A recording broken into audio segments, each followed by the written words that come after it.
Good morning. Hello, I'm Christian Sandor, and I'm the director of the Magic Vision Lab at the University of South Australia, where I'm also a lecturer. And my talk today is titled The Ultimate Display.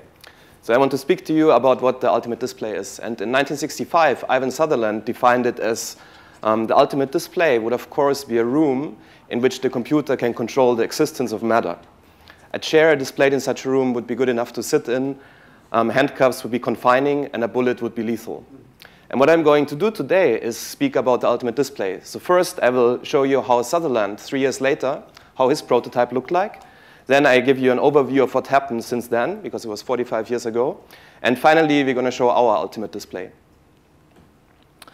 So I quickly speak about Sutherland's prototype. So the most important insight, as if you only remember one thing about this talk, please remember this. He realized that instead of directly manipulating the existence of matter, it's much easier to manipulate the perception of a human. Right? There's also a trick that politicians use extensively. Right? So his goal, right? So as you can see on the slide, right? So he can overlay computer graphics over the user's view of the real world. So with that, he can create the illusion of some object being there, which isn't really there. And so in order to implement that, so here his system had three main components. The first component is a head-worn display.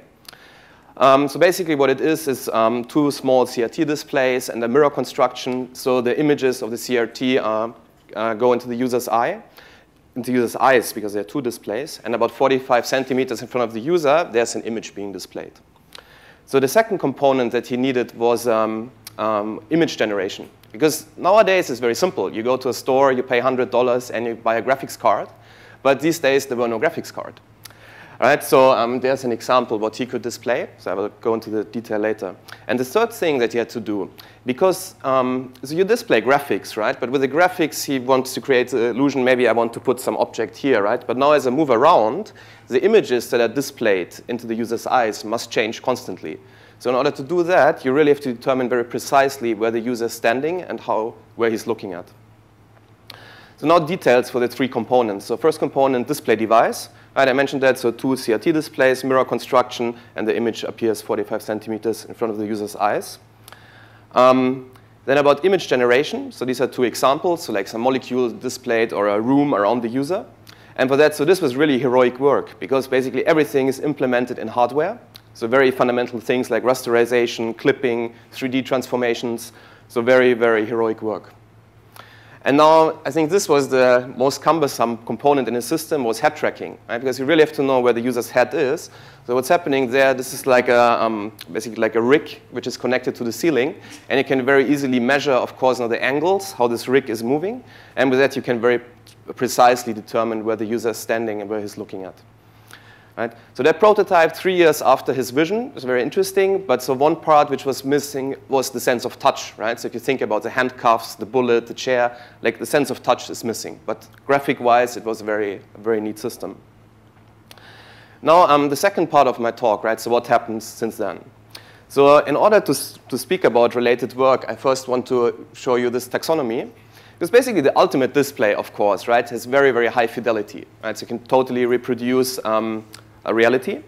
But since this is not easily possible, right, so there's a whole continuum with displays of different fidelity. And in that context, with fidelity, I mean the computer's power to manipulate the perception of matter.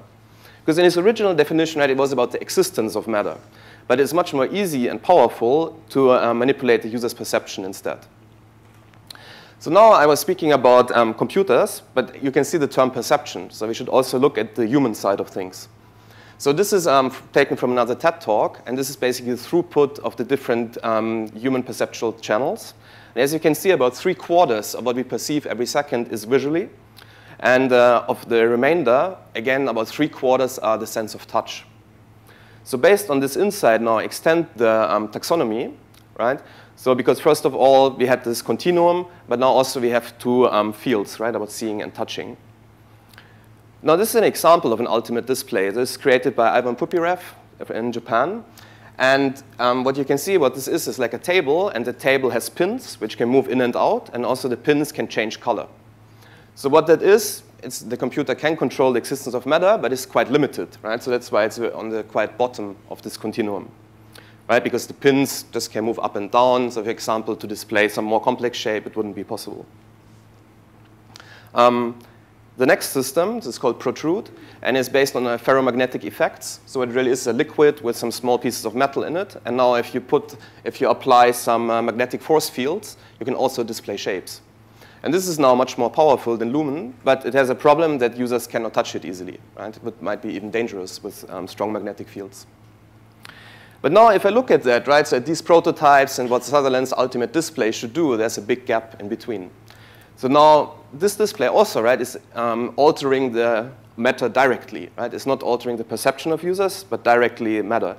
So now I want to talk more about systems which are inspired by the vision to change the user's perception. As we saw in Sutherland's prototype in 1968, right, one of his core ideas was to use a head-mounted display. But of course, the research hasn't stopped. So you can see now these are a couple of different head-mounted displays. Yeah, which is basically, I believe, is the right way to attack this problem. Now, still there's something missing for being able to touch objects. But luckily, there's a whole research area called haptics, which are developing haptic devices that allow users to touch virtual objects. And so you can see it's a whole menagerie of different devices. And really how it works is, so this is a very typical setup. You can see a person sitting in front of a computer. On the computer is some medical training application. You have some organ. And now through this haptic device, which is basically a pen connected to a robot, you can feel that heart. And how it works is, basically you're moving this device. So you have kind of a pointer in 3D. And when this pointer is penetrating an object, then the device is displaying a force to move the device out of the object that you are touching. And now a quite obvious idea, in my opinion, is to combine head-mounted displays and haptic devices, because then you have very powerful, expressive graphics, but also you can display or you can convey the sense of touch.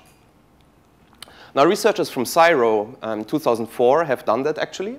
So you can see this is augmented reality, so there's a virtual skull, and you can touch it, right? So you can see there's the user's hand. You cannot see it right now, but basically it's holding this robot arm, and through that you can also feel. Now, of course, this has, I think, the highest fidelity of all systems that I've showed so far, but there are some deficiencies in the system. Because one thing is what you can see the user's hand and the model, they are separated, so you cannot really touch it directly, and also everything is a little jittery. But nevertheless, I think that was very nice work. So 3 years later, when I worked in Japan, we were implementing this. So this is now a much higher fidelity. Because what you can see here is a user wearing a head-mounted display and using a robot to feel a car. So there's a virtual car displayed, and the user can see and feel it. You can see everything is basically perfectly aligned. So the forced rendering, the graphical rendering, the user's perception, everything is perfectly aligned. So the way this works is, so now let's again look at Sutherland's components, right? So most importantly, the display device. So we're using a Canon's head-mounted display. And what this is doing, so the special thing about it is, because what it's doing is, so there are cameras recording the environment, and then there are also displays which display the image of the environment. But the computer now, you can mix in graphics, right? So with that, you can embed graphics into the real world. But the special thing about this display is that the axes of the cameras and the displays are perfectly aligned. So that gives you a very strong sense of immersion, and that's actually technically very difficult to achieve. The second component was tracking. So now instead of Sutherland's mechanical tracking, we're using a motion capturing system, like it's used for movies or other things. And basically, we put infrared reflective markers on all important points. Then we had cameras around. And you can see now on the right side, you can see a user using the system. On the other side, you can see what the computer sees, basically. So everything is tracked in 3D. So, and basically, it's a much bigger working space than a Sutherland system. All right. So after that, now we want to show our ultimate display.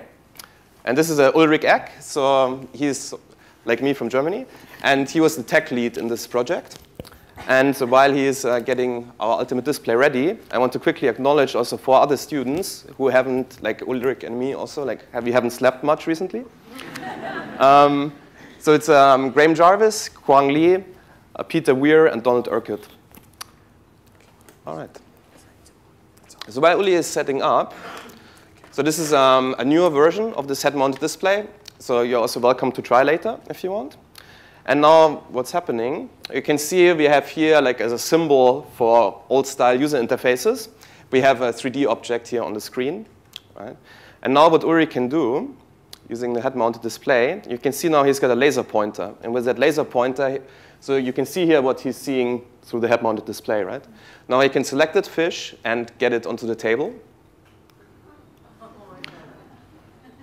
And now you can observe it from different angles. And you can see as he's moving a head around, so it's really in 3D, right? So you can see it from different sides and inspect it, get it closer.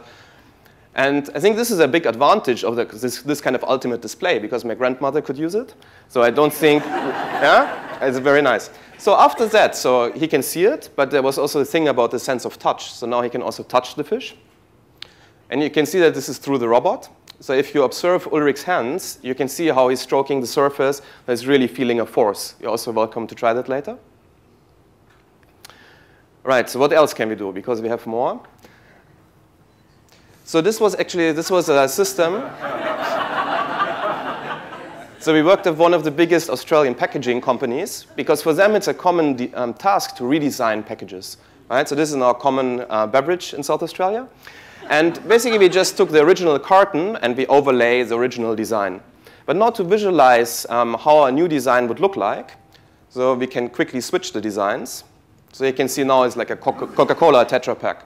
And the interesting thing is, if you think about it, like now Ulrich's hands are touching the bottom. So now real and virtual are coinciding, so there's no problem. He can also touch it there.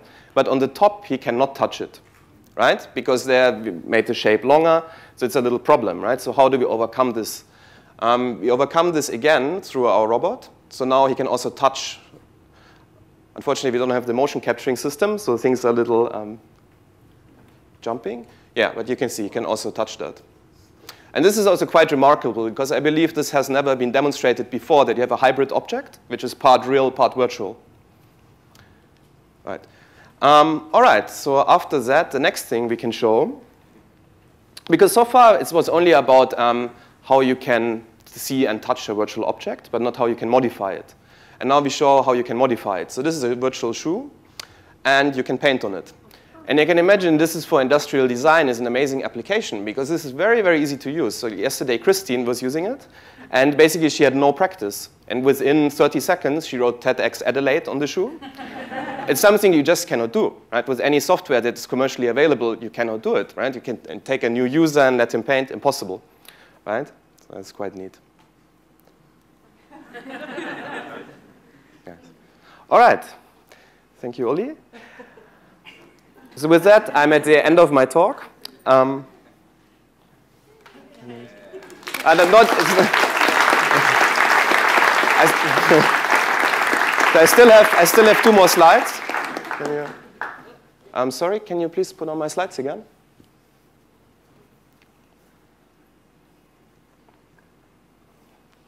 Is it there? All right, so the summary of today's talk. So I believe that I came to realize that my mission in life is to build the ultimate display. And the reason why I was thinking of, or why I'm convinced about this is, so in 2004, I had the pleasure to meet Randy Pausch, which you might know, because he died recently. And he's a very famous computer graphics researcher. And it was very interesting. It was a beautiful sunny day in Pittsburgh.